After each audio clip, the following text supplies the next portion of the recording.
What's up guys, John Rettinger from Techno Buffalo here. I sent out a post on Twitter to ask you guys to send me questions to see what it is that you want to know either about me or about technology.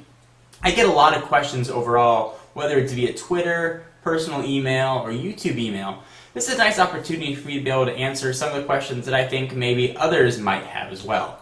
So let's go ahead and get started. The first question, I'm looking over here, it's because I'm reading the questions, comes from Cube Universe. John, how long does it usually take for you to make a video? Well, Cube Universe really depends on the video. If I'm doing an unboxing, for example, generally that's something I gotta do in one take. So to film it, let's say take 6 minutes. To do my editing really depends on what I'm putting in. I'd say editing probably about 45 minutes to an hour, maybe minimum, sometimes a little bit longer than exporting time. So usually per video, I'm probably looking at a good I'd say 2 hours is a fair estimate per video. So I hope that answers your question. The next one comes from user Excelida. Can't pronounce that name. Excelida. John, what was the main goal during the creation of Techno Buffalo? And I talked about this during the introduction video. The main goal was really to create a place where you could go to get original technology content, to learn how to do things that maybe you didn't know how to do, so how-tos, and to learn more about news in a very video-centric way. I think that the technology blogging is evolving, and I think the standard text and a few picture format is dying. I think that people like the interactivity, and they like to be able to really see a product kind of 360. And I wanted to create an immersive environment. That was really what Brandon and I were looking to do. Create a platform where people could talk to each other, so a social network. But also there are a lot of aspiring tech reviewers out there, and I get a lot of messages from them.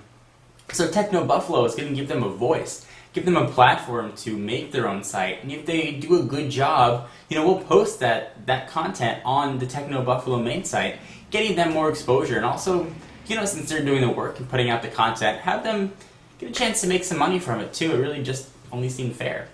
So moving right along, the next question is from user Young Ace LX. John, what do you think is under Apple in the battle for making an iPhone to replace the iPhone? HTC, Windows Mobile, BlackBerry, or Android?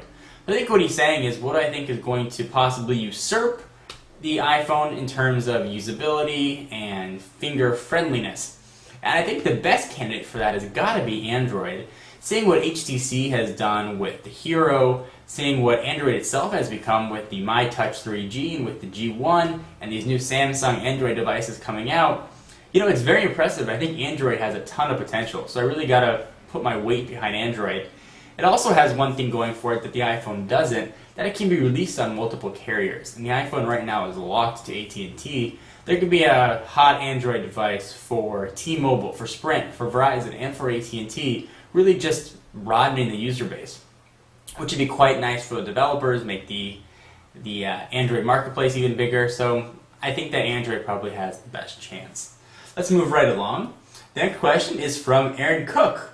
What are your favorite shows to watch? Well, what's on my DVR right now and what I watch probably a little bit different since shows are on hiatus. I'm a big fan of True Blood. I like Entourage. I'm a big fan of Mad Men. I like the new show Hung on HBO. I just started watching Californication. I love The Office. I used to like My Name is Earl till they canceled it. There are a lot of shows that I like. Some are more popular than others, but overall, those are kind of my highlights, if you will. I'm sure I missed a few. Oh, and Lost. Gotta love Lost. Okay, so the next question comes from user Keither24. At this point, what would you do with your Mac? Would you buy a Mac Pro? Well, if I was getting a new computer right now, I would buy a Mac Pro just because I do a decent amount of video editing. Having the extra horsepower would certainly help. However, I'm quite happy with my iMac.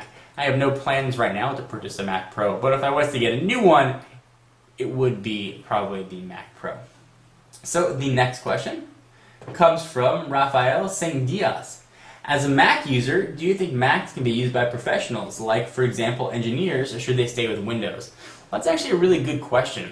First, I think Macs can absolutely be used by professionals, and the fact that they can't, I think, is a very common misconception. I think anything that you could do on a PC, you could do on a Mac in the OS X environment.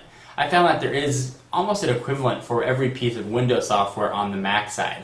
The argument that Macs couldn't be used for professionals, I think, is a dying argument. I think people are starting to realize that as they start going to the Apple stores and start learning more about Macs. That being said, if there is something that is Windows only, the beauty I think about Macs, especially the Intel-based Macs, is that you can run Boot Camp. You can have the best of both worlds. You can have a full native Windows machine sitting right next to your Mac machine. So really you can have, well, both options. But I think in that respect, the Mac is absolutely the way to go. The next question comes from Adrian Law 1. Where do you think Palm will go with the web OS? Do you think Palm's App Store can become strong enough to rival Apple's? I am a huge fan of the Palm Pre, in particular the web OS. I've gone on record for saying it. I said it in my reviews. I think it's a fantastic platform that is in its infancy. I think it's only going to grow. I think there need to be more devices. It needs to be on more carriers. But I absolutely think that the larger the user base, similar with Android, the more apps are going to be in Palm's app catalog. And that's just a natural progression. I think that the larger it's going to get, the more we're going to see. I think once the exclusivity from Sprint ends and we see the Pre on Verizon, and hopefully ultimately on AT&T and T-Mobile, I think we're definitely going to see their app catalog start to grow. So the next question comes from Bogo80. What is the biggest reason you would tell someone to switch to a Mac as opposed to the PC? Elaborate, please.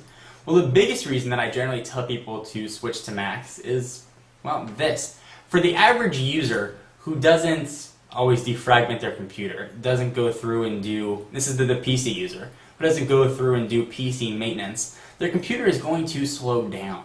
So take your parents, for example, or an untechy friend. It's going to slow down and you're going to get crashes. The biggest reason I tell people to go to Mac is because you're not going to get that slowdown.